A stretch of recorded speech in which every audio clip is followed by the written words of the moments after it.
저의 전공 분야인 책육아에 대한 말씀을 드리겠습니다. 책육아를 어떻게 시작해서 어떤 과정을 거쳐서 어떻게 책육아 성공이 마무리되는지 책육아의 전체적인 로드맵을 말씀드리겠습니다. 자, 결론부터 말씀드리겠습니다. 도대체 책육아는 언제가 끝인가요? 언제까지 해야 되냐고요? 13살 초등학교 6학년입니다. 천에 없어도 초등학교 6학년까지 오셔야 합니다. 내 아이가 지금 6살인데 책을 많이 본다. 내 아이가 9살인데 책을 많이 본다. 내 아이가 11살인데 책을 많이 본다. 그것을 함부로 책육아 성공이라고 단정 짓기 어렵습니다. 영유아기 초등 저학년 시기에 책을 잘 읽던 아이들도 초등 고학년이 되면서 학업이 들어오고 핸드폰이 들어오면 책은 언제 그랬냐는 듯이 소리 소문 없이 사라집니다. 내 아이를 책 읽는 6학년으로 만드는 것. 내 아이가 6학년이 되어도 책을 스스로 본다면 그것이 관성의 힘을 가지고 중학교, 고등학교 결국 읽는 성인으로 갈 확률은 상당히 높습니다. 그래서 당신은 내가 초6까지 독서의 끈을 놓지 않으리라는 굳은 결심을 하셔야 합니다. 자, 영유아기를 봅시다. 0에서 7세 정말로 책육아하기 좋은 시기입니다. 왠 줄 아십니까? 영유아기 아이들은 갓 세상으로 태어난 아이들이죠.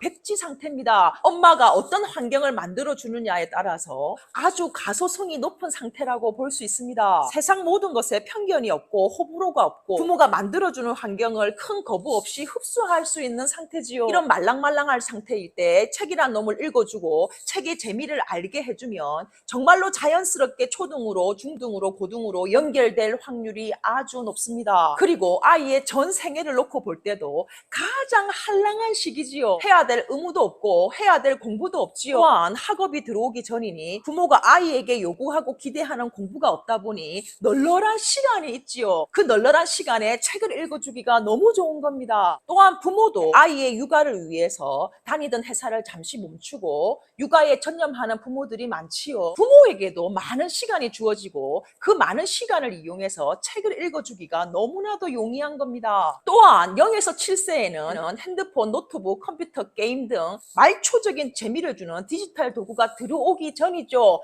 차단하기 참 좋은 시기죠. 이 말초적인 재미를 주는 막강한 디지털 도구가 들어오기 전 0에서 7세에 책의 재미를 먼저 알게 해놓는 것이 책을 좋아하는 아이로 키우는데 정말로 중요한 시기인 겁니다. 또 아이의 전 생애를 놓고 볼 때 가장 꼬시기 좋은 시기지요. 오셔서 도서관을 데려가기도 좋고 영유아기는 엄마의 노력 여하에 따라서 얼레고 달래고 꼬셔지는 시기이기도 하지요. 그래서 제가 0에서 7세 영유아기에 당장 책육아를 시작하라고 피토하는 이유입니다. 0에서 7세 학년기 이전에 많은 책을 읽어주어서 학교 들어가기 전에 더 많은 정보와 지식, 독서 영재, 지식 탱크를 만들기 위함이 절대로 아닙니다. 그런 이유로 접근하지 마십시오. 책은 지루한 거, 책은 재미없는 거 그런 편견이 생기기 전에 세상에는 이런 종이로 되어 있는 책이라는 놈이 있다. 이놈 안에는 화려한 그림들과 재밌는 이야기가 들어있다. 정말로 재밌는 놈이다.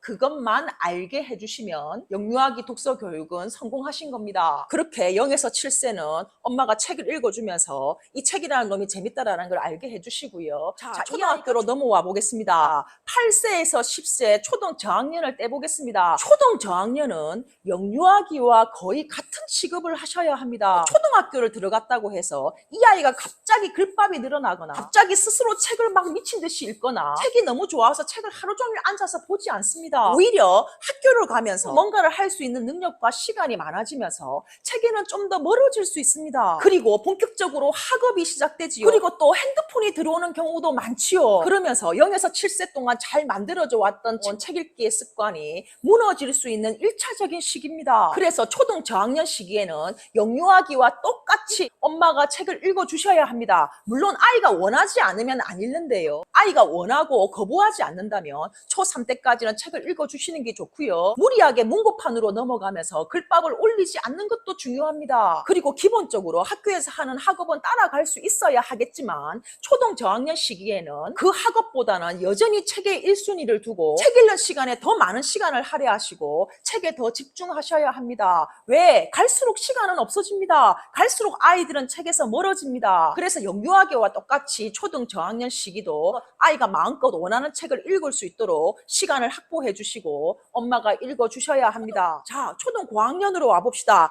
문제는 초등 고학년입니다. 영유아기를 거쳐서 초등 저학년 시기까지 너무나 책 육아를 잘해왔던 엄마들도 초등 고학년 때는 거의 다 무너집니다. 왠지 아십니까? 정말로 본격적인 학업이 시작되는 시기지요. 아이들을 학원으로 돌리고 있는 시기입니다. 핸드폰도 거의 80~90% 육박하게 들어와 있지요. 그리고 4학년 때부터 아이들에게 미니 사춘기가 옵니다. 그리고 초등 고학년이 되면서 논리에 고집까지 더해져서 말도 치독실이 안 들어 처먹는 시기지요.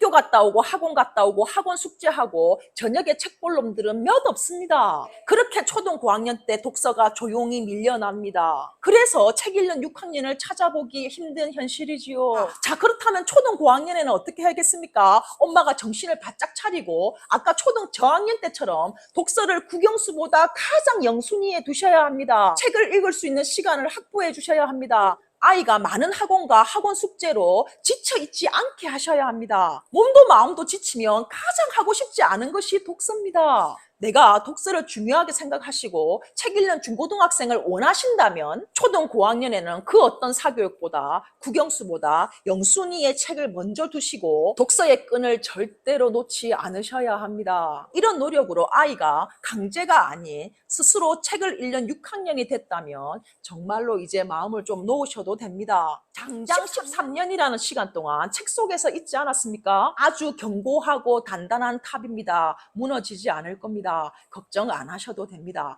자, 이 아이가 중고등학교 가면 책을 좋아했던 아이들도 중고등학교 때는 책을 잘 보지 않는 경향이 있습니다. 왜? 물리적으로 시간이 없습니다. 본격적으로 입시가 시작되는 시기지요. 공부해야 될 양이 정말 많습니다. 그리고 질풍노도의 시기, 아이가 이유도 없이 방황하는 시기입니다. 그 시기에 책이 들어갈 자리는 없습니다. 그래서 6학년 때까지 책 육아를 성공하셨던 분들도 이 아이가 중고등학교 때는 책을 좀 멀리 하기도 합니다. 그러나 이 부분은 크게 걱정하지 않으셔도 됩니다. 이 부분은 제가 다시 영상을 하나 찍겠습니다.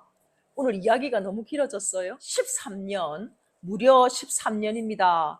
참으로 긴 시간입니다. 그러나 아이의 100년 인생을 놓고 보면 이 13년 노력하셔서 아이의 나머지 90년 인생이 풍요롭다면 우리 그 13년 투자할 가치가 있지 않을까요? 13년 저와 같이 가봅시다. 자, 마무리하겠습니다. 책 읽기는 콩나물 키우기와 같습니다. 시루에 콩나물 키우는 거 보신 적 있으시지요? 콩에 매일 물을 줍니다. 그렇게 부어준 물은 1, 2초 만에 흘러내려 버리지요. 그 의미 없어 보이는 물 빠짐이 있지만 콩나물은 매일매일 제 키를 키워 나가지요. 하루에 한 권 읽어주는 그 책이 무슨 효과가 있을까 싶으시겠지만 그 하루에 한 권이 아이 내면에 켜켜이 쌓여서 아이의 단단한 자아상을 만들어주고 생각하고 사색하고 사유하는 멋진 아이로 키워줄 겁니다. 오늘 콩나물에 1톤을 물을 부어준다고 해서 팍 자라지 않습니다. 하루에 한 바가지 그 물이면 충분합니다. 내일 또 봅시다.